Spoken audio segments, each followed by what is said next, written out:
Hermanos, es un gran gusto, de verdad un honor para mí poder estar con ustedes en esta mañana haciendo cuentas desde el 2019 que no había podido estarlo acompañando por acá por San Miguel, pero estoy muy contento de finalmente poder hacerlo, de poder compartir. Ayer tuvimos un tiempo muy hermoso, muy bonito con los jóvenes de esta congregación hablando de la soltería precisamente.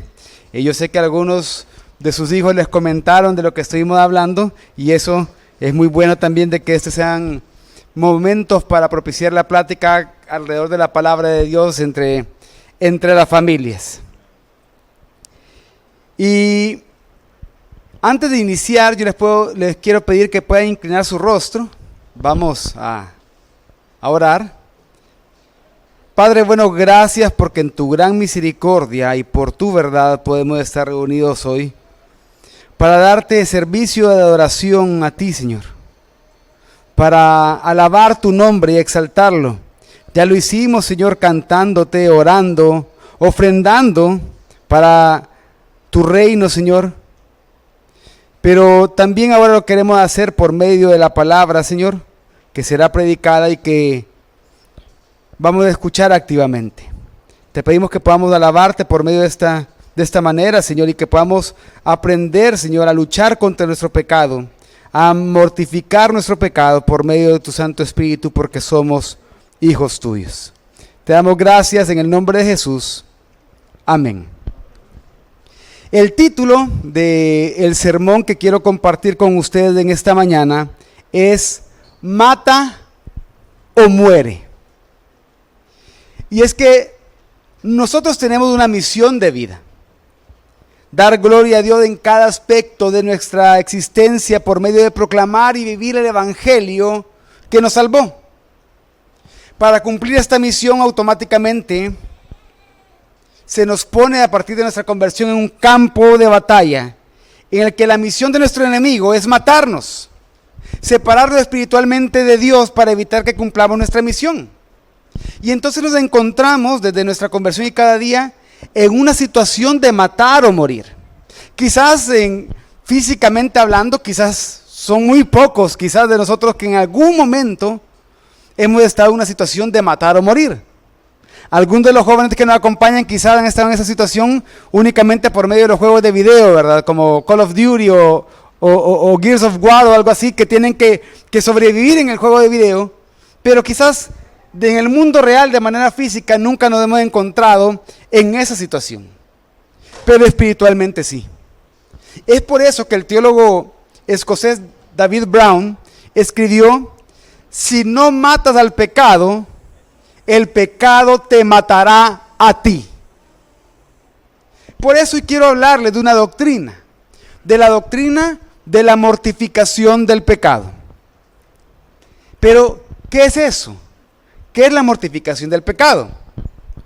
Un autor, Christopher Love, dijo que la mortificación del pecado es una disposición del alma regenerada derivada de la eficacia y virtud de la muerte de Cristo, por las que se debilita la fuerza del pecado y su dominio es destruido, perdiendo completamente su poder regidor o dominio sobre el hombre. Otro autor que quizás es un poco más conocido para ustedes, A.W. Pink, dijo: mortificación significa no ceder a las demandas de nuestra vieja naturaleza, sino más bien someterlas. No sirvamos, no amemos nuestras lascivias, en cambio, matémoslas de hambre. Entonces, el traductor del libro de John Owen, La mortificación del pecado, él escribe uno de los pies de página de ese libro que mortificar es quitar la fuerza, vitalidad y poder de algo a fin de que muera. Incluye la idea de debilitar por falta de alimento o hacer morir de hambre. En otras palabras, debemos de acabar con cualquier cosa que sirva como comida para alimentar la naturaleza pecaminosa. Entonces, hermanos, resumiendo todo esto, la mortificación del pecado es una disposición que tenemos los hijos de Dios, quienes por estar unidos a Cristo en la muerte y la resurrección de Él, podemos debilitar la fuerza del pecado y que ese dominio poco a poco sea destruido en nuestras vidas. En otras palabras, mortificar al pecado es matar al pecado antes que el pecado te mata a ti. Por eso hoy, a través de Romanos, y les pido que puedan buscar en sus Biblias la carta a los Romanos, hoy a través de Romanos capítulo 8, del 12 al 17. Romanos 8, 12 al 17, lo pueden tener ahí, más adelante lo vamos a leer. Hoy a través de Romanos 8, 12 al 17, quiero convencerlos de lo siguiente. En la lucha de vida o muerte contra el pecado, podemos matar el pecado por medio del Espíritu Santo, porque somos hijos de Dios. En la lucha de vida o muerte contra el pecado, como hijos de Dios podemos matar al pecado porque el Espíritu Santo habita en nosotros. Y para convencernos de esto, yo hoy les voy a mostrar que para matar el pecado tenemos en primer lugar un arma infalible, una identidad inamovible y una promesa incorruptible. Y quiero comenzar a hablar de esa arma infalible que tenemos contra el pecado. Nuestra arma para matar el pecado es el Espíritu Santo. En Romanos 8, 1 al 11, no lo vamos a leer este pasaje, solo voy a hacer un resumen del mismo. En Romanos 8, 1 al 11, Pablo habla o ha enseñado ya la gran y consoladora verdad, como Pastor Job lo dijo antes de que oráramos para pedir perdón por nuestros pecados. Pablo ha enseñado la gran y consoladora verdad que ya no hay condenación para los que están en Cristo Jesús. Pero, ¿por qué ya no hay condenación? Porque la ley del Espíritu de vida nos ha librado de la ley del pecado y de la muerte, y ahora por la obra de Cristo ya no andamos en la carne, sino que andamos en el Espíritu. Y él enseña, Pablo, de que los que viven según la carne, los que piensan en la carne, viven según la carne. Y su destino es la muerte. Pero los que viven según el Espíritu, piensan según el Espíritu, y ellos vivirán. Por eso, todos los que están en la carne son enemigos de Dios y no pueden agradar a Dios, no hay manera que lo hagan. Pero los creyentes no estamos en la carne, sino en el Espíritu, porque el Espíritu de Dios y de Cristo habita en nosotros. Y porque el Espíritu Santo habita en nosotros, tenemos la seguridad que el Espíritu va a resucitar nuestros cuerpos en la consumación, en la segunda venida de Cristo. Entonces, después de explicar todo esto, Pablo escribe, ahora sí me acompañan a Romanos 8, 12 y 13. Romanos 8, 12 y 13 dice: así que, hermanos, somos deudores no a la carne, para vivir conforme a la carne. Porque si ustedes viven conforme a la carne, habrán de morir. Pero si por el Espíritu hacen morir las obras de la carne, vivirán. La carne, el pecado, nuestra naturaleza pecaminosa, no ha hecho nada bueno por nosotros, como para que le debamos algo. No estamos obligados, hermanos, a complacer en la carne en nuestra vida. Al contrario, somos deudores del Espíritu Santo, quien habita en nosotros, y estamos obligados a vivir conforme al Espíritu, por todo lo que el Espíritu ha hecho y sigue haciendo en nosotros y por nosotros. Es por eso que para un hijo de Dios, para una hija de Dios, es ilógico que quiera vivir conforme a la carne, para satisfacer el pecado que antes lo tenía esclavo. Porque hacer eso nos va a llevar a la muerte. Es completamente ilógico e irracional hacer eso. Porque tenemos que ver que una persona que su vida está caracterizada por el pecado, por complacer al pecado, deleitarse en el pecado, morirá. Y morirá porque no es un verdadero cristiano, aunque nominalmente piensa o afirma que lo es. Aunque nominalmente ha hecho una profesión de fe, pero no es un verdadero cristiano. Es incapaz de luchar siquiera contra la carne, mucho menos va a poder matar la carne. Por eso, la carne lo terminará matando. Lo va a terminar separando cada vez más de Dios. Lo va a llevar cada vez más en contra de la voluntad de Dios, de manera que muera eternamente. Pero como les dije antes, nosotros los cristianos no le debemos nada a la carne. La carne ya no nos puede obligar. Ya esa deuda quedó saldada por medio de Cristo en la cruz. Al contrario, en nuestra lucha contra el pecado, tenemos un arma infalible, con la cual solo los cristianos contamos con esta arma para hacer morir las obras de la carne. Por lo tanto, sabemos que en esta lucha ganaremos. Sabemos que en esta lucha viviremos. Pero, ¿qué quiere decir todo esto? Dios no solamente nos ha salvado de la condenación del pecado, sino que ya nos ha librado de la esclavitud del pecado. Y es que antes de conocer a Cristo, de ser hijos de Dios, todos nosotros estábamos bajo la condenación del pecado. Como leyó al principio del servicio el pastor Job, estábamos muertos en delitos y pecado, y nuestro destino era el mismo destino que los hijos de ira, la condenación. Pero entonces, Cristo, al redimirnos, nos libra de esa condenación.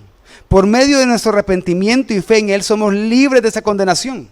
Pero no solo somos libres de la condenación, de la sentencia que está en contra de nosotros, sino que somos libres de la esclavitud, porque antes éramos esclavos del pecado.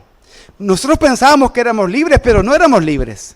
Éramos esclavos del pecado. Hacíamos lo que el pecado, la ley del pecado, quería que hiciéramos. Por lo tanto, éramos enemigos de Dios y no podíamos adorar a Dios. Pero entonces vemos, Dios nos ha salvado de la condenación del pecado, sí, y también nos ha librado de la esclavitud del pecado. Pero además de eso, además de salvarnos de la condenación y librado de la esclavitud del pecado, nos ha equipado, nos ha dado herramientas para que el pecado ya no se vuelva a apoderar de nosotros nuevamente, de manera que podamos matar el pecado en nosotros. Que lo que sucede es que el pecado sigue siendo nuestro enemigo. Y va a buscar distintas artimañas, distintas oportunidades para querer volver a apresarnos. Pero Dios no solo nos ha salvado de la condenación, no solo nos ha librado de la esclavitud, sino que nos ha dado armas para no dejar que el enemigo nos vuelva a apoderar de nosotros. Pero este equipamiento que nos da no son armas humanas, porque las armas humanas son completamente inefectivas contra el pecado. Por eso es que el apóstol Pablo en otro lugar escribió que las armas de nuestra milicia no son carnales, sino que son poderosas en Dios para la destrucción de fortalezas. Lo que necesitamos entonces contra el pecado no es terapia, no es psicología. No necesitamos nada de eso contra el pecado. Eso en el mundo tiene fama de sabiduría, pero al final es completamente inefectivo, como Pablo también le escribió a los colosenses. Contra el pecado no necesitamos castigos corporales tampoco, como en la religión tradicional algunos suelen practicar. Tampoco se trata de que tengamos mayor fuerza de voluntad para poder soportarlo. Con mi fuerza de voluntad voy a poder soportarlo, o para poder ignorarlo. Lo que les quiero decir con esto, hermano, es que ningún esfuerzo humano, por famoso que parezca, por prestigio que tenga ante el mundo, ningún esfuerzo humano nos va a hacer vencer el pecado. El arma entonces que Dios nos ha dado en contra del pecado no falla, es completamente poderosa y eficaz. ¿Qué arma es? ¿Qué arma les dijimos que era antes? El Espíritu Santo, exactamente. Pero ¿saben realmente qué significa esto? Esto significa que el arma que Dios nos ha dado para vencer y matar el pecado es Dios mismo. No es un qué, es un alguien. Y no es cualquier alguien, es Dios. Porque recuerden que Dios es triuno y que el Espíritu Santo es Dios. Dios Espíritu Santo entonces nos capacita para vivir aplicando el Evangelio cada día de nuestra vida y de esa forma hacer morir las obras de la carne. Pero ¿cómo nos capacita el Espíritu Santo? En primer lugar, nos da convicción de pecado y arrepentimiento. Segunda a los Corintios 7, 9 al 10, la segunda parte del 9 y el 10 dice, lo voy a leer yo, dicen, porque fueron entristecidos conforme a la voluntad de Dios para que no sufrieran pérdida alguna de parte nuestra. Porque la tristeza que es conforme a la voluntad de Dios produce un arrepentimiento que conduce a la salvación, sin dejar pesar. Pero la tristeza del mundo produce muerte. ¿Qué quiere decir? Que el mismo Espíritu Santo,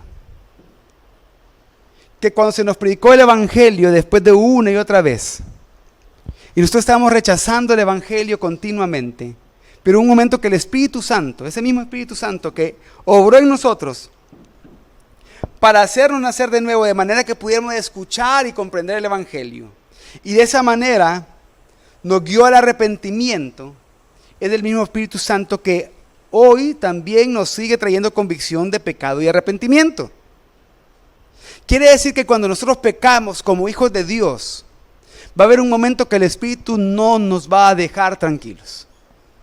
Que el Espíritu Santo va a traer una tristeza en nosotros, una insatisfacción en nosotros, un dolor en nosotros por haber pecado.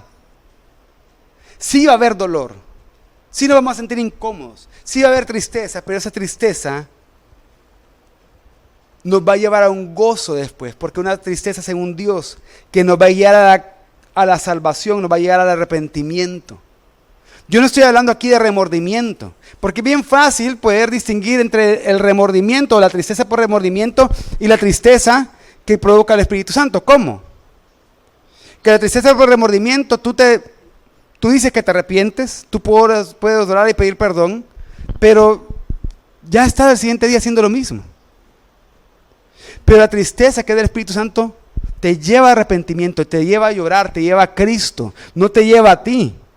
No te lleva a temer las consecuencias, te lleva a sentirte mal porque has ofendido a aquel que es tu creador y redentor. Pero además de esto, el Espíritu Santo también nos capacita para aplicar el Evangelio en nosotros cada día y de esa manera luchar contra el pecado.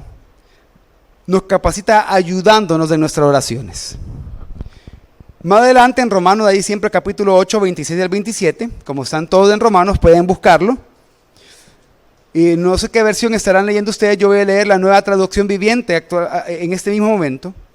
Dice, además, el Espíritu Santo nos ayuda en nuestra debilidad. Por ejemplo, nosotros no sabemos qué quiere Dios que le pidamos en oración. Pero el Espíritu Santo ora por nosotros con gemidos que no pueden expresarse con palabras. Y el Padre, quien conoce cada corazón, sabe lo que el Espíritu dice, porque el Espíritu intercede por nosotros los creyentes en armonía con la voluntad de Dios. ¿Qué quiere decir esto, hermanos? Que cada vez que nosotros nos acercamos a Dios en oración, ya sea en la mañana, al mediodía, en la tarde, en la noche antes de dormir.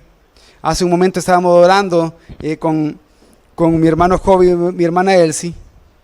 Cada vez que oramos, el Espíritu Santo nos ayuda en nuestra debilidad en la oración. Porque miren, hasta para orar somos débiles. Tenemos que reconocer eso. Si no, nos dijera esto la Biblia. Aunque podamos estar desarrollados en el hábito de la piedad y de la oración, igual no dejamos de ser débiles. Necesitamos siempre la ayuda del Espíritu Santo y el Espíritu Santo nos ayuda. Muchas veces nosotros vamos a orar por cosas en específico, según las circunstancias que nos rodean, según cómo nos sentimos, etc. Y no es malo en sí mismo, porque estamos derramando nuestro corazón a Dios en ese momento. Estamos hablando con Dios y mostrando confianza a Él. Pero en ese mismo momento que nosotros estamos pidiendo a Dios, a veces quizás no estamos pidiendo según su voluntad, aunque con buena intención, pero a veces puede ser que no estemos pidiendo lo que Dios quiere que le pidamos. Porque, por ejemplo, a veces hay una situación económica difícil, una crisis económica, financiera en el hogar. Nosotros quizás podemos estar pidiendo para que Dios nos provea. No es malo pedir para que Dios nos provea, pero quizás en ese momento la voluntad de Dios no es proveernos de la manera que nosotros esperamos que nos provea. Nosotros casi que queremos decirle, Señor, que me meta la mano en la bolsa y me aparezcan $20. Pero quizás no es de la manera que Dios quiere. No es por medio de dinero. Pero entonces el Espíritu Santo, mientras yo estoy orando, Señor, te pido que nos proveas, por favor, para esto. De repente el Espíritu Santo lo que está pidiendo es, por ejemplo, no vayan a decir, el pastor habla por el Espíritu Santo, no. Por ejemplo, Padre, manda a tu cuerpo, a la iglesia, a que asista el hermano. Y es de repente que nosotros nos damos cuenta que terminamos de orar, a las horas estamos siempre afligidos, diciendo, ¿qué voy a hacer? Y de repente recibimos una llamada. Hermano, ¿está en la casa? Sí, aquí estoy. Ah, pues mire, no va a salir, ¿verdad? No. Ah, pues ya voy a llegar. Y de repente fíjese que andaba por el súper y pensé en usted y le traje esto. Y comida hasta ya cocinada. Y que usted estaba pensando, haciendo esa cuenta de lo que tenía para la comida de hoy, de mañana y de pasado. Y de repente le iban comida. Mire hermano, aquí fíjese que en la empresa a veces nos dan vales para gasolina, pero no lo voy a ocupar, tome el vale para gasolina. Ocúpelo usted en las gasolineras. O mire qué necesita. Ahorita estoy haciendo esto, ¿qué necesita? O yo sé que usted suele ocupar tales medicinas, aquí se las traje. Y de repente comenzamos a ver provisión de Dios, porque el Espíritu Santo está asistiéndonos en nuestra oración.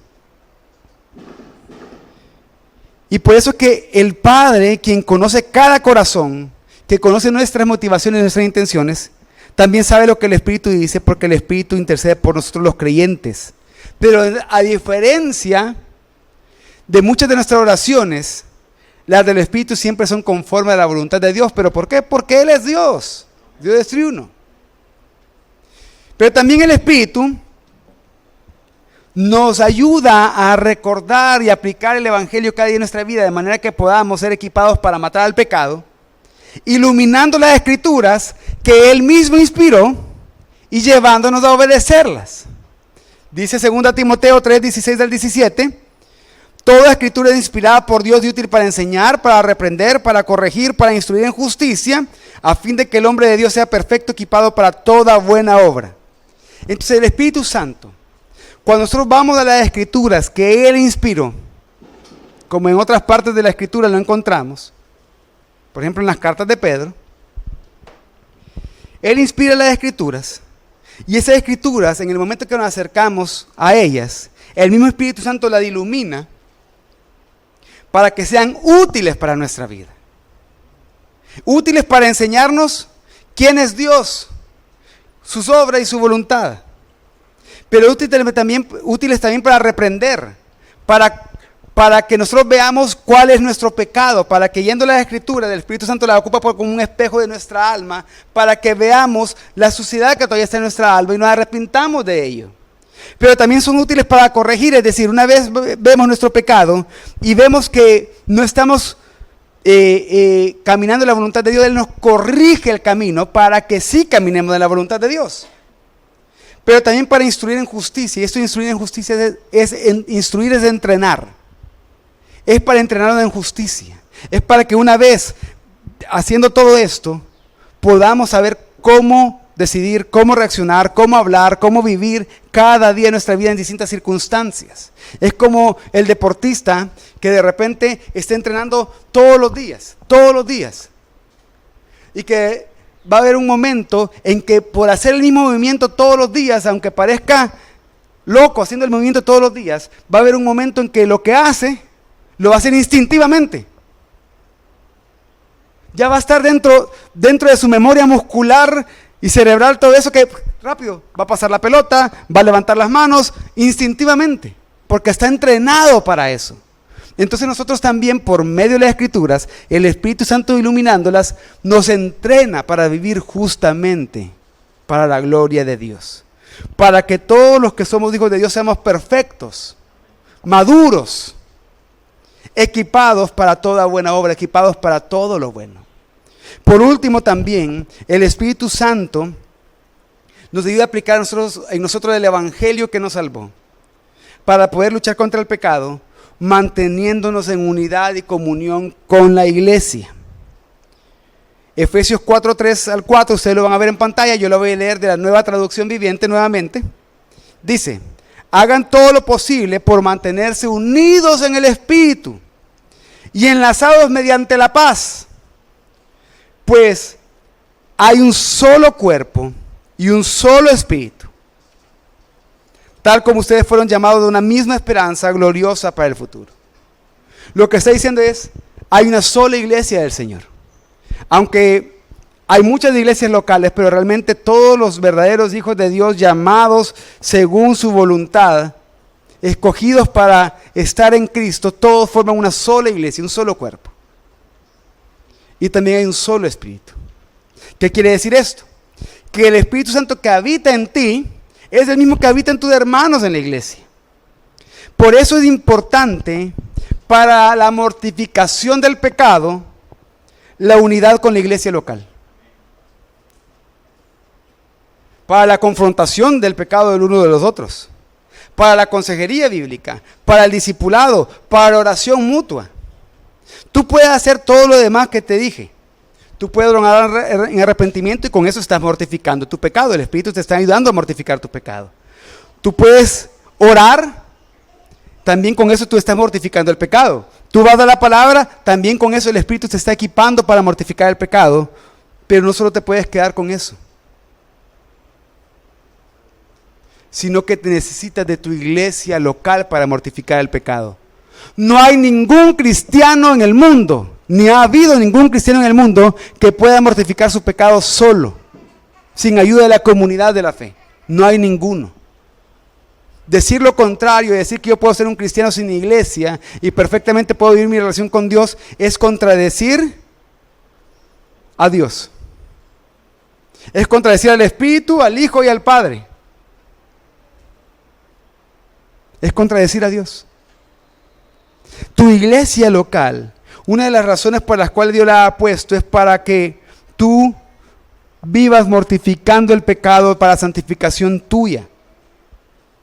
Si tú no estás disfrutando los beneficios de la iglesia local, te estás perdiendo de una gran bendición que Dios te ha dado en su gracia. Además de contar con un arma infalible para mortificar el pecado, también tenemos una identidad inamovible para poder matar el pecado en nosotros. Nuestra identidad para luchar contra el pecado es que somos hijos de Dios. Romanos 8, 14 al 16 dice, porque todos los que son guiados por el Espíritu de Dios, los tales son hijos de Dios, pues ustedes no han recibido un espíritu de esclavitud para volver otra vez al temor, sino que han recibido un espíritu de adopción como hijos, por el cual clamamos, Abba, Padre. El Espíritu mismo da testimonio a nuestro espíritu de que somos hijos de Dios. Este pasaje nos enseña que en nuestra lucha contra el pecado necesitamos recordar cada día y estar conscientes de nuestra identidad para que firmes en ella vivamos conforme a lo que ya somos. ¿Y qué somos? Hijos de Dios, exacto. No tienen que levantar la mano acá, pero ¿cuántos de ustedes en algún momento de su vida cristiana se han preguntado si en verdad serán hijos de Dios o si en verdad son hijos de Dios? ¿En verdad he sido adoptado como hijo de Dios? ¿Cuántos de ustedes en algún momento de su caminar cristiano dudan de haber sido salvados, de haber sido declarados hijos? Pues el Espíritu Santo lo que hace es dar una triple confirmación de que una persona es hijo de Dios. Y esta triple confirmación que da a la vida de aquellos que son hijos de Dios es en primer lugar que el Espíritu Santo nos guía a los hijos de Dios. Pero ¿hacia dónde nos guía el Espíritu Santo? Nos guía a Cristo. El Espíritu Santo, el mismo que Jesucristo dijo en Juan 14, 15 y 16, en esos 3 capítulos habló del Espíritu Santo y él mismo dijo que el Espíritu nos guía a Cristo, nos guía a toda verdad. El Espíritu Santo nos guía a crecer en el conocimiento de Él por medio de la Biblia, a desear vivir para Él, a desear obedecerlo a Él, a obedecer a Cristo y estar dispuestos a pagar el precio por ser sus discípulos. En otras palabras, el Espíritu nos guía a la verdad de la palabra, a la santidad y el conocimiento de la gracia y amor de Dios por medio de la palabra, y todo esto en Cristo Jesús. Pero otra confirmación que el Espíritu hace de que somos hijos de Dios es que el Espíritu Santo nos ha librado de la esclavitud para ser adoptados como hijos. Y esto aquellos que estaban escuchando por primera vez esta carta, cuando había sido leída en público en la iglesia de Roma, lo entendieron rápido. ¿Por qué? Porque en el mundo romano del primer siglo después de Cristo, un hijo adoptivo era un hijo elegido deliberadamente por su padre adoptivo para perpetuar su nombre y heredar sus bienes. No era inferior en estatus a un hijo nacido naturalmente.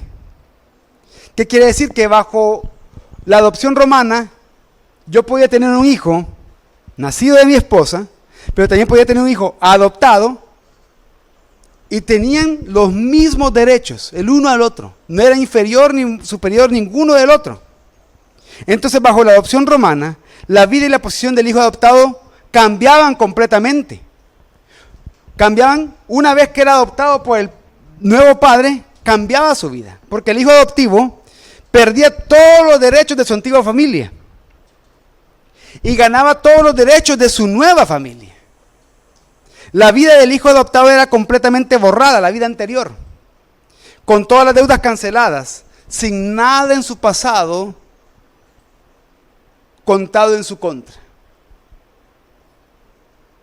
Entonces es importante señalar que todos los seres humanos sin Cristo, todos están sujetos al temor a la muerte. Por eso que por lo general nadie que no sea creyente en Jesucristo, nadie de ellos desea morir. Ven la muerte como algo tenebroso, como algo incierto, como algo que no saben cómo enfrentar. Porque el pecado, parte de la esclavitud que trae el pecado es esa esclavitud al temor a morir. Porque también por sus pecados, porque aunque ellos no afirmen, no creen en Dios, saben que van a tener que dar cuentas a Dios. Y por sus pecados no quieren enfrentar el juicio que en su conciencia saben que enfrentarán. Y eso los llena de temor. Pero a los hijos de Dios, el Espíritu Santo nos libra de ese temor de acercarnos a Dios. También nos libra del temor de la muerte en sí misma. Por eso es de que en vida, como hijos de Dios, podemos clamar como Jesús, Abba Padre. Y acá, adrede, el apóstol Pablo está ocupando la palabra aramea Abba, que es la palabra más cariñosa en el idioma arameo con el que un hijo podía llamar a su padre. Es como que nosotros hablamos de papi o de papito. Lo que está diciendo es, puedes llamar así a Dios. No solo decirle padre, puedes llamarlo aún de una forma más íntima, papi. Porque ahora que somos adoptados, gozamos de los mismos derechos de un hijo natural. Por tanto, una confirmación de que somos hijos de Dios es la seguridad que sentimos cada día de hablar con Dios como Padre y verlo como Padre nuestro que es. El espíritu de adopción que nos da, por medio del cual podemos experimentar la confianza de ir a Dios cada día y buscarlo como nuestro Padre, nos da no solo esa confianza, sino que nos hace vivir sin temor de la muerte, porque confiamos en esa misma vida eterna que nuestro Padre nos ha prometido. Pero en tercer lugar, otra confirmación, la tercera confirmación que el Espíritu nos da de que somos hijos de Dios, es que el Espíritu Santo nos testifica que somos hijos. Como les pregunté antes, ¿cuántos de alguna vez han dudado de ser hijos de Dios? Pues Dios nos ha dado el Espíritu Santo también para que nos dé la seguridad de ser hijos de Dios, para que constantemente nos esté recordando eso. Para que cuando se quiera dar un testimonio falso en contra nuestra de que no somos hijos, el Espíritu Santo, quien es Dios mismo, habitando en nosotros, nos da testimonio de que sí somos hijos. Ante los engaños del pecado que nos quiere hacer dudar de nuestra identidad, el Espíritu Santo da testimonio en nuestra mente, en nuestra conciencia, en nuestro espíritu humano de que somos hijos y que ya no estamos en condenación. Y por lo tanto vivimos para Cristo, por Cristo y en Cristo para gloria del Padre. Quiere decir entonces que por la obra de Cristo no solamente somos justificados y libres de condenación, sino también adoptados como hijos en quienes opera el poder del Espíritu Santo para hacer morir las obras de la carne. Y quizá aquí alguien pueda decir, yo nunca he experimentado eso que usted dice, pastor. Yo nunca he vivido eso así como usted dice. Lucho contra mi pecado, pero mi pecado siempre me vence. Y me he forzado. Mire, yo vengo todos los domingos de la iglesia. Soy de los primeros en venir y los últimos en irme y nunca he experimentado eso. He ido a esta iglesia, a esta otra iglesia, a esta otra iglesia. He buscado esto, he hecho lo otro. He buscado salir de mi pecado. Pero siempre me siento con un gran peso encima de mí. Si a ti te pasa eso, es porque no eres hijo de Dios aún. Pero si aún no siendo hijo de Dios estás aquí hoy, es porque Dios quiere que escuches su evangelio. El evangelio que comienza con Él mismo, que Él es Dios, creador, santo, poderoso. Y ante Él tú vas a tener que dar cuenta de algún día. Porque Él nos ha creado para adorarnos, pero nosotros naturalmente, todos nosotros naturalmente, nos negamos a adorar a Dios. Y cambiamos su verdad por mentira. Y para vivir conforme a la mentira a nuestra propia conveniencia. Pero el evangelio también nos enseña entonces a ver nosotros mismos de que somos rebeldes y pecadores delante de Dios. Y que lo que único que merecemos es la muerte eterna, la ira de Dios. Su justa ira para castigar nuestro pecado con la muerte eterna. Pero el evangelio, además de llevarnos a ver a Dios y a nosotros mismos, nos lleva a ver a Cristo, quien es la solución que Dios ha provisto para el pecado en su muerte y resurrección. De manera que si tú realmente crees quién es Cristo, que Él es Dios, y lo que Él ha hecho, que Él murió para perdonar pecados y resucitó para darte vida, puedes llegar a ser hijo de Dios. Pero para eso tú tienes que dar una respuesta a esto. Arrepentirte y creer en este evangelio predicado. De esa manera, esa arma infalible y esa identidad inamovible van a ser tuyas en Cristo Jesús por medio del Espíritu Santo. Y vas a llegar a ser hijo de Dios. Y además de contar con un arma infalible para mortificar el pecado, de una identidad inamovible para luchar contra las mentiras del pecado, también contamos con una promesa incorruptible. Nuestra promesa para vencer el pecado es que somos herederos de la gloria.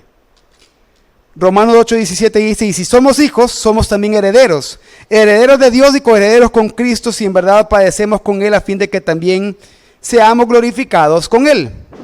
A causa de nuestra fe en su Hijo Jesucristo, Dios no solo nos justificó, es decir, Dios no solo nos declaró justos en el juicio en contra nuestra, de manera que fuéramos declarados no culpables, sino que además de declararnos justos, nos adopta.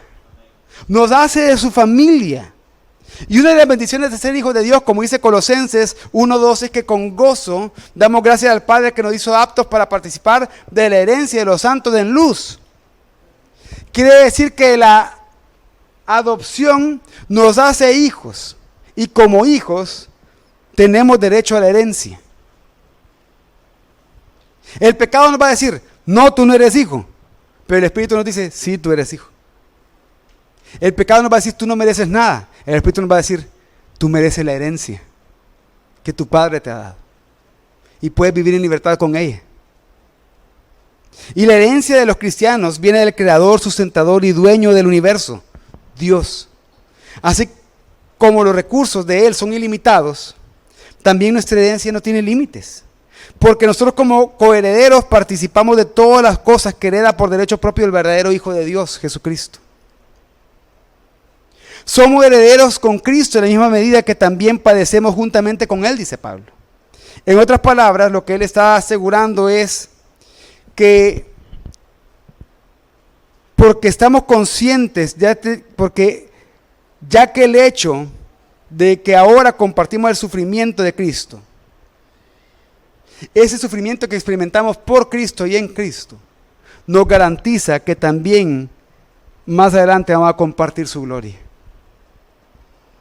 Pero la pregunta que cada uno de ustedes debe contestar para sí mismos hoy es, ¿realmente ustedes están dispuestos a sufrir como hijos de Dios? ¿A estar identificados con el sufrimiento de Cristo? ¿Están dispuestos a sufrir por Cristo? Y es que, hermanos, del sufrimiento por Cristo empieza por estar dispuestos a morir a nuestro pecado. A dejar eso que tanto nos gusta y que tanto placer trae a nuestra carne. Y lo podemos hacer primero porque tenemos un arma infalible contra el pecado, del Espíritu Santo. Una identidad inamovible como hijos de Dios, pero también una herencia incorruptible.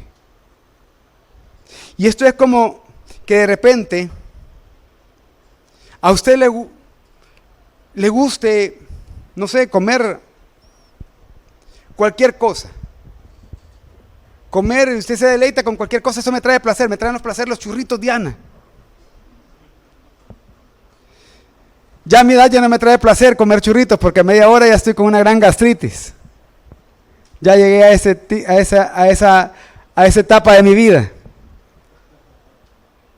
Así que esa es una de las razones por las que me dijo que me ve más delgado, hermano. No es por decisión propia, es más que todo por necesidad. No es por convicción, es por necesidad. Entonces, pero de repente tú te deleitas con eso. Tú lo saboreas, todos esos tipos de boquitas distintas y lo saboreas. Lo que pasa es de que tú estás dispuesto a comer eso y disfrutar de eso, pero tú tienes que morir a eso. Eso que te trae placer, tú tienes que alejarlo. Pero ¿cómo? No es mortificándote, o sea, mortificar el pecado no es golpeándote, es decir, no, pues en vez de eso tienes que comer nada más pepino con sal toda tu vida. No. Es que como hijo, tú sabes que cuando llegues a tu casa, en la mesa de tu padre hay todo tipo de banquetes. Y no churritos. Y lo que pasa es que te está llenando la panza con churritos. Y cuando llegas a la casa y vas a servir a la mesa con toda clase de deleites, por más que los desees, no te van a caber. Porque algo que no vale la pena está ahí haciendo espacio. Entonces, tienes que morir a eso que tú dices, me gusta, pero tienes que saber, no vale la pena. No vale la pena comer así. Porque en la casa de mi padre hay alimentos mucho mejores que estos. Y es una forma de mortificar el pecado. Yo estoy consciente de quién soy y de cuál es mi herencia y de qué es lo que me espera. No vale la pena vivirme por los placeres del mundo y de la carne en este tiempo que me queda de vida. ¿Cuánto te puede quedar de vida? Incluso los más jóvenes de acá. Pongámonos un promedio de 50 años. 60 años a los más jóvenes que está acá. No valen la pena 60, 70 años de disfrutar los placeres que el mundo y la carne te ofrece y dejar de disfrutar una eternidad de las cosas que tu padre te tiene preparadas en su mesa. No vale la pena. Si tú ves, lo que pasa que ustedes jóvenes pueden ver ahorita 60 años como un montón de tiempo. Yo ahorita que tengo 40, yo siento que ayer tuve 20 y que pasó rápido el tiempo.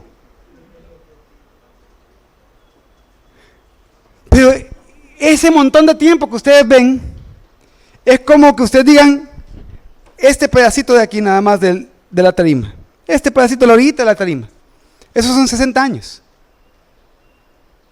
Y todo lo que les espera es todo lo que hay de aquí hasta la pared que está ahí al fondo. O sea, en comparación de esos 60 años que el mundo les va a seguir ofreciendo placeres y distintas cosas, con toda la eternidad que Dios les ofrece para disfrutar la herencia con Cristo, eso, estar conscientes de que eso lo van a poder disfrutar porque son hijos de Dios y que el Espíritu Santo se lo recuerde y les recuerda cuál es su herencia, los va a llevar a matar el pecado en su vida. Por eso es que podemos hacer eso, podemos matar el pecado en nosotros porque tenemos un arma infalible, una identidad inamovible y una promesa incorruptible. Esa promesa es que somos herederos de Dios juntamente con Cristo y nuestra herencia del privilegio de ser glorificados en Cristo. Cuando ponemos nuestra mirada en esa promesa, podemos matar el pecado en nuestra vida. El mundo y el pecado quieren enfocarte en los placeres. El mundo y el pecado quieren enfocarte en las riquezas que te ofrecen, en las metas que puedes llegar a cumplir, en el reconocimiento que puedes llegar a tener. Pero en cada una de estas cosas del Espíritu te dirige a que veas en tu vida un placer más grande que los placeres del mundo. Una riqueza más valiosa que las que el mundo te ofrece.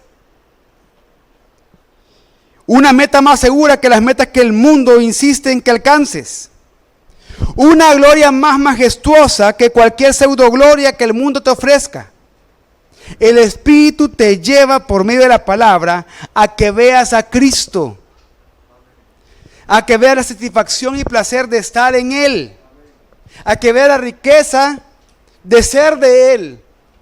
A que veas la esperanza de la gloria que tenemos en Él.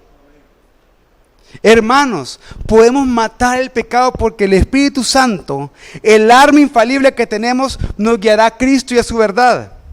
Y parte de esa verdad es la identidad inamovible que tenemos. Somos hijos de Dios. Y porque somos hijos de Dios, hemos recibido una promesa incorruptible. Heredaremos la gloria. Por lo tanto, en la lucha de vida o muerte contra el pecado, podemos matar el pecado por medio del Espíritu Santo porque somos hijos de Dios. Vamos a orar. Padre bueno, gracias. Gracias, Señor, por tu gran misericordia. Gracias, Señor, por tu amor fiel, que lo muestras al reunirnos junto con nuestros hermanos para ser ministrados por medio de tu palabra, por medio de tu verdad. Y te pedimos, Señor, que podamos cada día, conscientes del Espíritu Santo en nosotros, matar el pecado de nuestra vida. Ser dirigidos a Cristo. Estar firmes en la verdad de que somos hijos de Dios. Y de esa manera tener la esperanza en la gloria que recibiremos al estar en su presencia. Ayúdanos, Señor, a vivir de esta manera. En el nombre de Jesús. Amén.